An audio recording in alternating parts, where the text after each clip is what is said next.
Ok, vamos a darle la bienvenida al embajador Diego Cadena, director de Soberanía Territorial del Ministerio de Relaciones Exteriores, para la charla sobre, nos va a contar cómo está Colombia en el ámbito de la cooperación internacional, en el ámbito, valga la redundancia, espacial.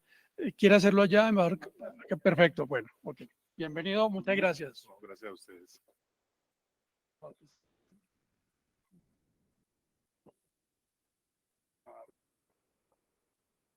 Bueno, primero que nada, muchas gracias a la asociación por esta ocasión, esta oportunidad que nos abren a la Cancillería para tratar un tema que es bien interesante y lo queremos enfocar desde una perspectiva mucho más amplia. En Colombia tendemos a pensar que la iniciativa en materia espacial es reciente y que Colombia participa en estos asuntos desde hace bastante poco. Y en realidad es un evento y es un tema que llevamos hace ya bastante tiempo. Es una materia en la cual hemos avanzado desde hace muchas décadas. Colombia ha participado de manera activa en los debates a nivel internacional para establecer un marco general legal en el cual se desarrolla la actividad espacial. Durante muchas décadas, una de las contadas entidades del Estado que manejaba asuntos espaciales era la Cancillería. Primero buscando generar ese marco legal en el cual pudiéramos desarrollar esta acción entre Colombia y la comunidad internacional, bien fuera en el plano multilateral o en el plano bilateral. En ese orden de ideas, a ver cómo funcionará. Bueno, ya empezamos. Bueno. En ese orden de ideas, hemos estado trabajando en diferentes áreas y en diferentes perspectivas en el cual se ha desarrollado esa cooperación internacional en materia espacial.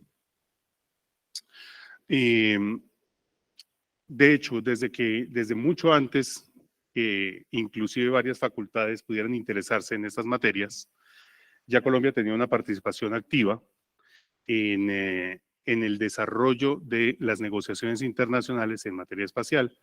Y así hemos ido avanzando poco a poco, la Cancillería buscando generar ese espacio.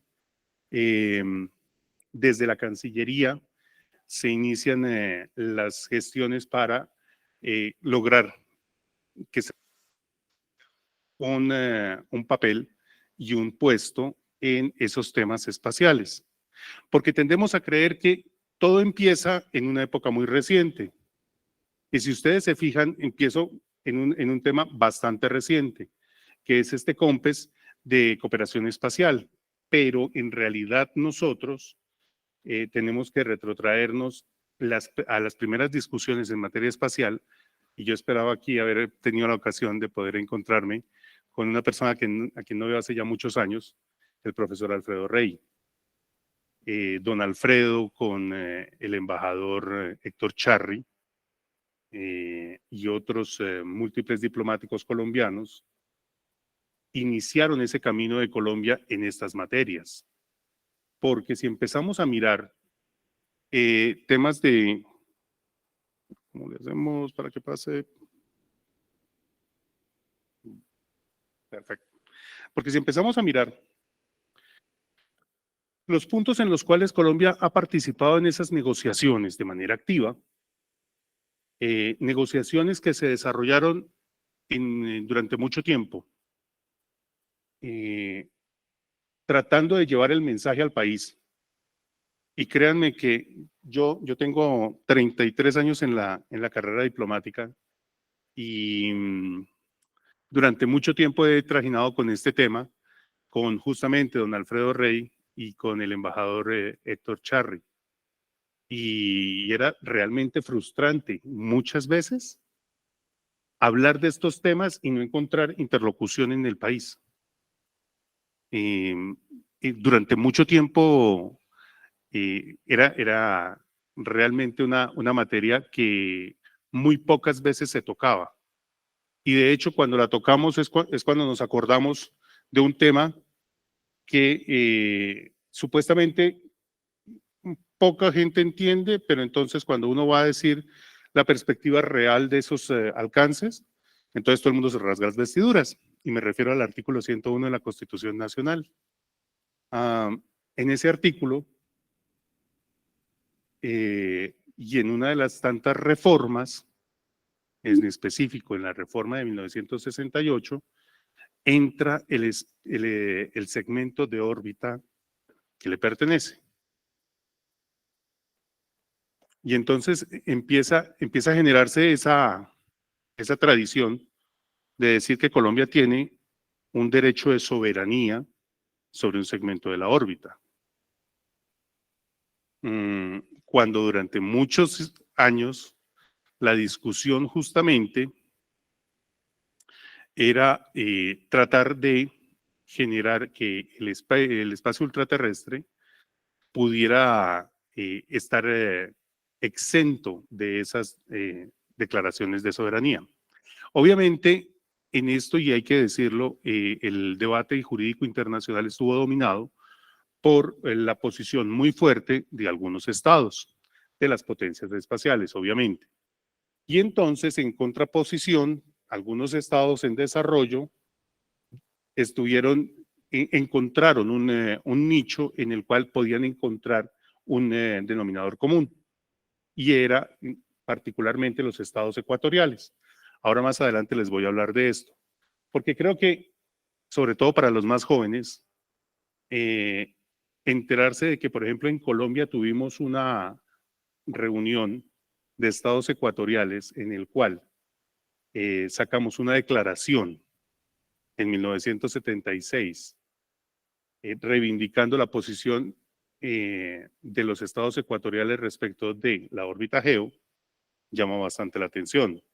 Y eso tiene un resultado y un efecto específico en el Corpus Juris Internacional, que ahora les voy a mencionar. Pero para que ustedes se hagan una idea de en dónde, de la capacidad de la Cancillería y de la visión de la Cancillería desde finales de la década de los 50, cuando empiezan a gestarse los primeros debates internacionales en materia espacial, y teníamos que definir cuál iba a ser el marco legal entre los estados para trabajar estas materias espaciales. Entonces, ustedes ven ahí la relación de tratados en el cual Colombia ya es parte.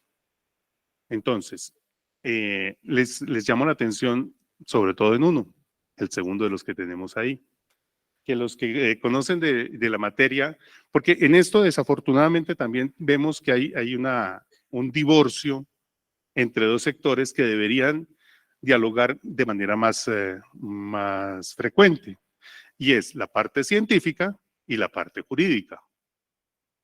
Porque la parte científica asume asume unas ideas y las da por sentadas, y la parte jurídica asume otras ideas, las da por sentadas, y después, desafortunadamente, muchas veces esas ideas no se llegan a encontrar en el camino. Entonces, si yo les preguntara hoy cuál es el arco de órbita de la cual Colombia es soberano, ustedes que me pudieran responder. Porque tenemos parte en el ecuador terrestre, ¿cierto? De hecho, todos sabemos de que Colombia tiene parte en el ecuador terrestre. Ahora, la invitación es, ¿cuántos sabemos de dónde a dónde va ese arco?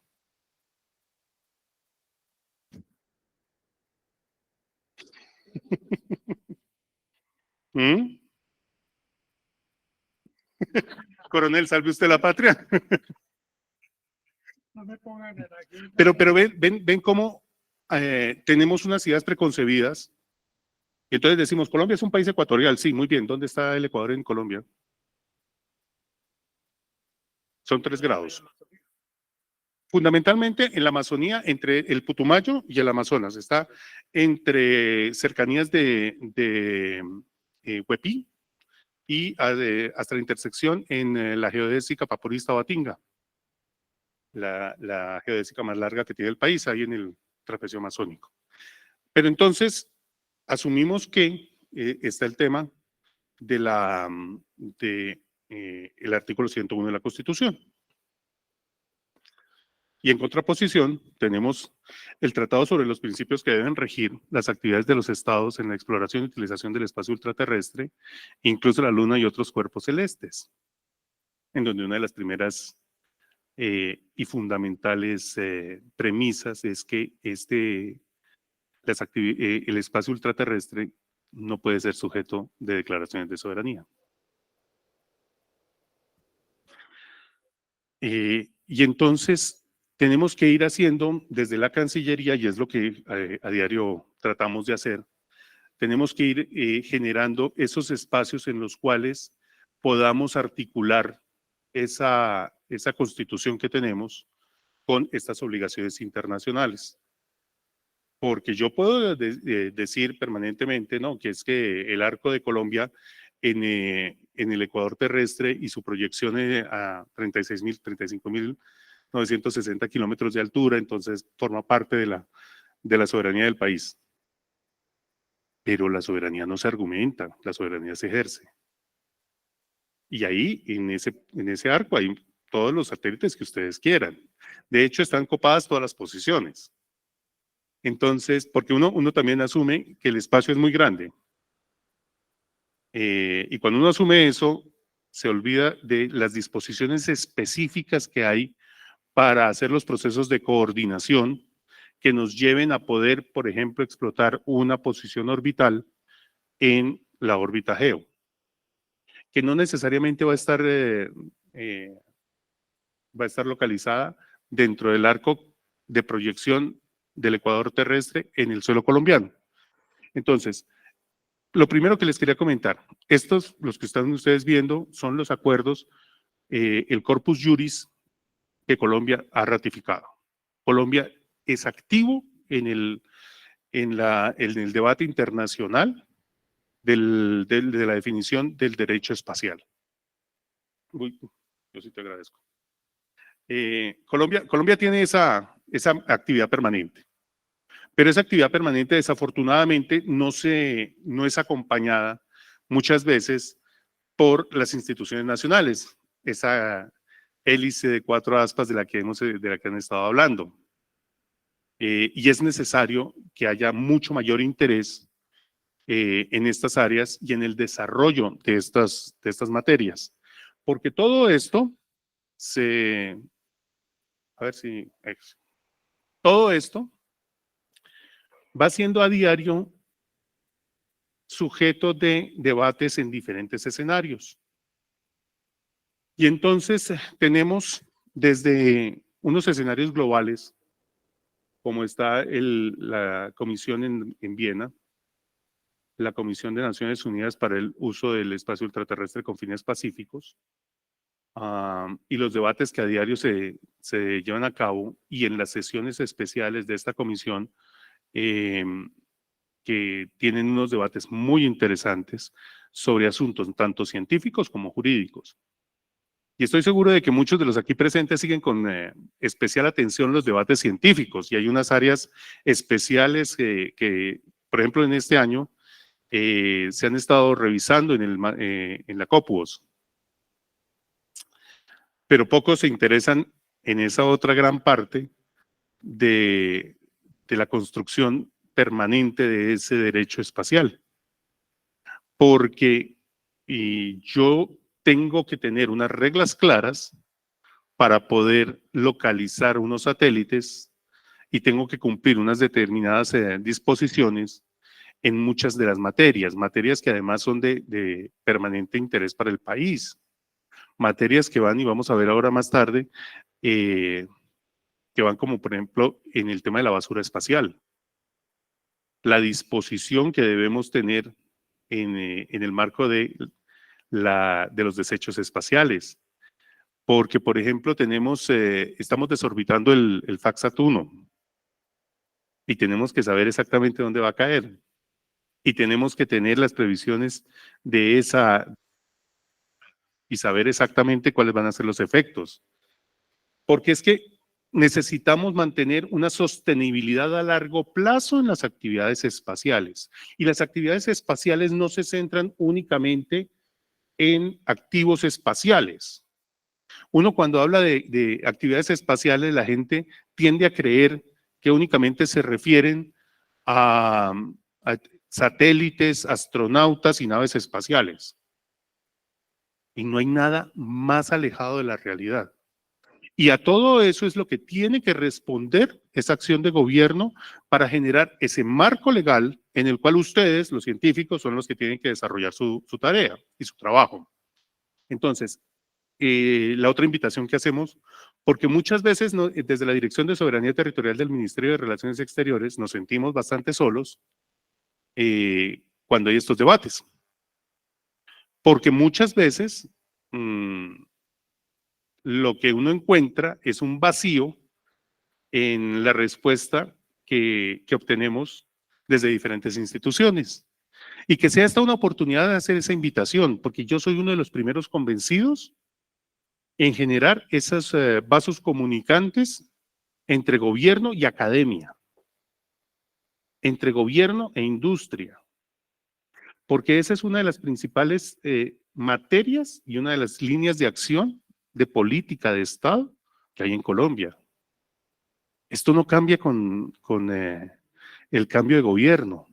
Créanme que la necesidad de el aprovechamiento de las tecnologías espaciales ha sido una constante, por lo menos durante este siglo.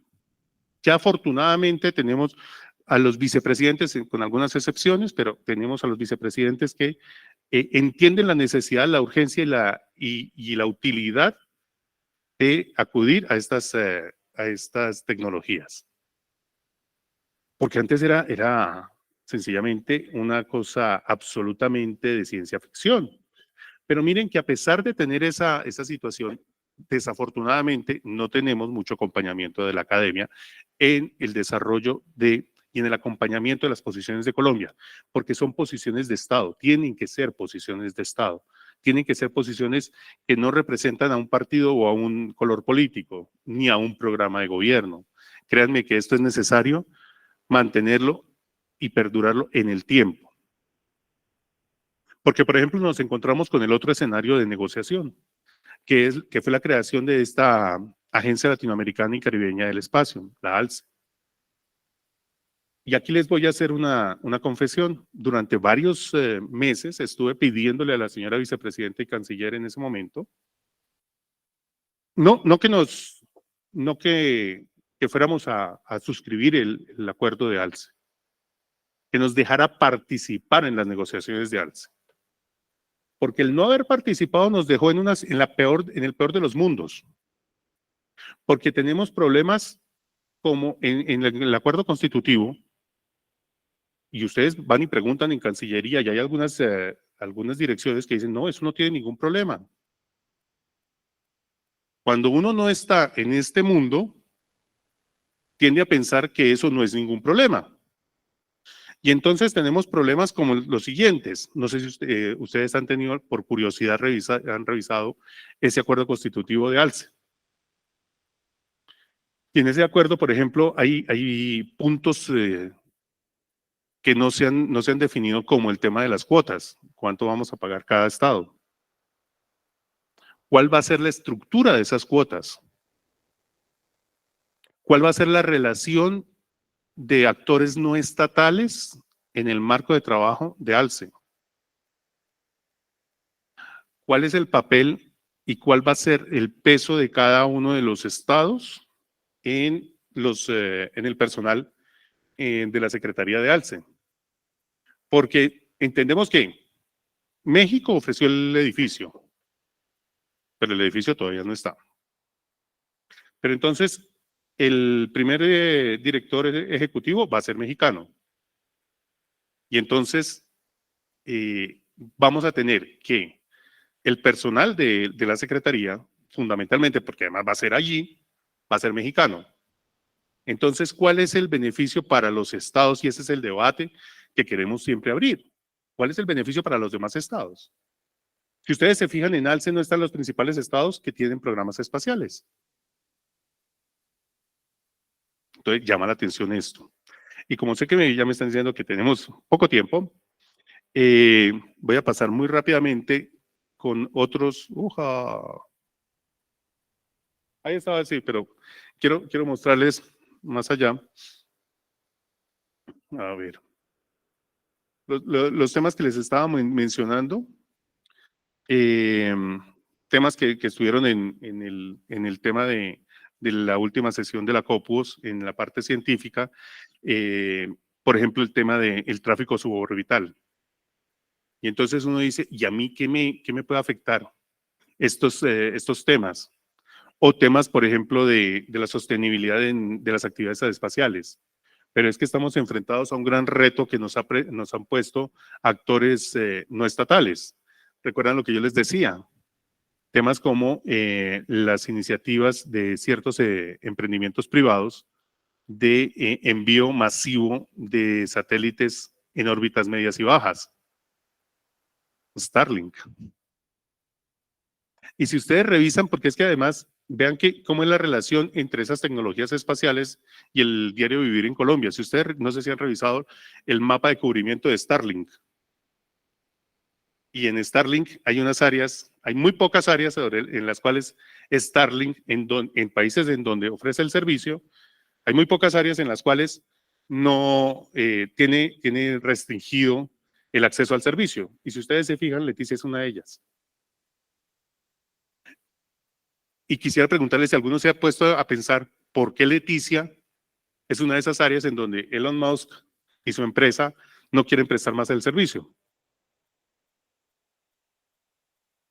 Les dejo la curiosidad y algún día en el próximo evento les cuento el tema, porque ya tenemos tiempo. Tenemos desarrollos de acuerdos de cooperación con diferentes estados, con Argentina, con Brasil, para el desarrollo de esas actividades espaciales que se han ido desplegando desde la Cancillería.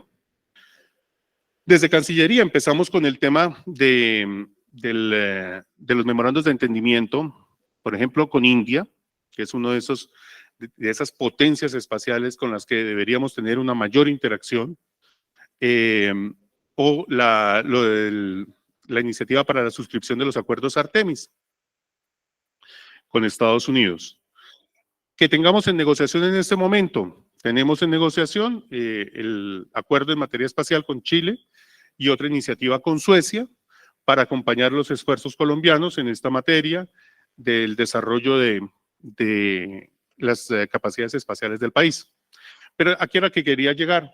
Aquí es donde donde yo quería mostrarles a ustedes que Colombia ha sido bastante activo en estos temas durante mucho tiempo. Esta declaración de Bogotá fue una reacción que tuvimos a un debate en el cual estuvimos bastante marginados, que fue el acuerdo del año 67. Y entonces sale esta declaración de los países ecuatoriales, y entonces uno dice, bueno, pero embajador, ¿y eso de algo nos sirvió? Ya les voy a demostrar que sí nos sirvió. Una actividad que además se vio reflejada en la participación muy activa de Colombia en las 3 conferencias que hubo de Unispace, en el seguimiento Unispace más 5 y después en Unispace más 50. Y aquí es donde está fundamentalmente, y llamo la atención de todos, muy poca gente repara en ese último renglón de ese numeral 2 del artículo 44 de la Constitución de la OIT, que además permea todos los instrumentos sobre derecho espacial. Esa expresión y la situación geográfica de determinados países para dar un tema de preferencia para la asignación de posiciones orbitales. Y ahí es donde está resumido, vean cómo es de importante cuando el país logra tener una identificación de un punto muy específico y desarrolle una actividad diplomática que acompañe ese esfuerzo, y ahí está el resultado en la Constitución de la OIT. Ahí está la Declaración de Bogotá de 1976 y esa reivindicación que hubo de la soberanía respecto de ese segmento de órbita. Ese es el resultado de esa conferencia que no hemos sabido explotar, valga la verdad. Y la idea es de que en una futura agencia podamos todos unir esfuerzos y llegar a un entendimiento nacional para lograr poner una solución espacial, satelital, que nos permita conectar esa otra Colombia, ese otro 50% del país que está desconectado. Sí, de las necesidades que tenemos y que no hemos querido asumir. Y es lo que a diario estamos haciendo desde Cancillería. Desde la Coordinación de Asuntos Marítimos y Aéreos de mi dirección, llevamos estos temas y a veces no es fácil, ni siquiera dentro de la propia Cancillería, generar esos espacios de diálogo donde nos entiendan la necesidad del Estado de contar con estas herramientas, porque son herramientas. La tecnología espacial no es un fin en sí misma. Es simplemente una herramienta para una mejor administración de todos nuestros recursos humanos, naturales. Créanme que hablar de esto es bien complejo y queda la invitación abierta a todos ustedes, tanto los presentes como los que están siguiéndonos en vía virtual, para que se acerquen a la Cancillería. Tenemos un grupo de trabajo sobre estos temas y siempre es necesario contar con esas aproximaciones que van a ir fortaleciendo un capital humano, que van a potenciar las capacidades del país en el ámbito internacional. Muchísimas gracias.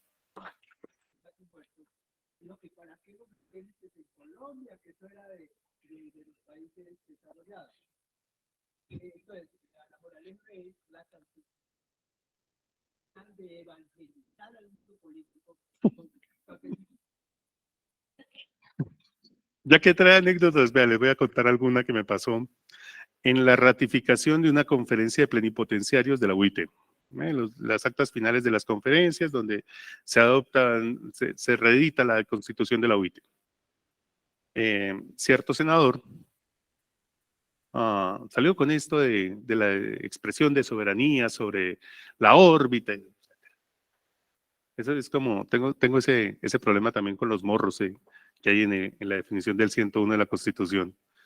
Y el cuento de los morros es todavía peor porque eso se metió en el año 36. Y uno le pregunta, inclusive pues, mi mentor en estos temas es el embajador Julio Londoño Paredes.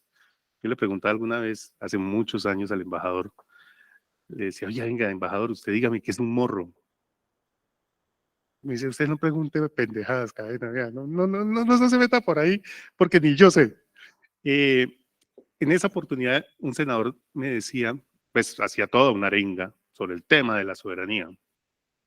Entonces yo le recordaba esa frase del canciller Rivasaconi. La soberanía no se argumenta, se ejerce. Y de eso hemos visto a lo largo del mundo entero muchos ejemplos. Pero es que uno ¿cómo va a ejercer soberanía a ver, yo no puedo hacer un reclamo de soberanía sobre un segmento de órbita si no lo estoy usando? Entonces le dije, no, pues simple, ¿no? Nos autoriza cualquier, en ese entonces, y esto era en la década de los finales de los 90, le dije que nos podían asignar cualquier 1.500, 2.000 millones de dólares para un programa espacial y entonces ahí hablábamos de esa reivindicación. Es difícil, no voy a decirles que sea fácil, pero poco a poco se va logrando. Vea que ya hay algunas UTLs que manejan el tema espacial, entienden la necesidad de, por ejemplo, el tema de los sensores remotos, entienden la utilidad de, por ejemplo, tener satélites de observación de la Tierra que nos permitan tener una mejor y más eficiente distribución de recursos. Ya, por ejemplo, ahora que sé que viene el IGAC, espero que... Sí, No, les iba a decir, tendríamos, por ejemplo, un tema muy interesante que son la infraestructura colombiana de datos espaciales. Y esto no es un tema del espacio ultraterrestre, es una cosa muy, muy tangible de la Tierra misma y de la administración de nuestros recursos. Pero nada, sé que tienen ya la videoconferencia. Muchísimas gracias y la invitación está hecha para que nos acompañen en la Cancillería y en la Dirección de Soberanía Territorial. Muchas gracias.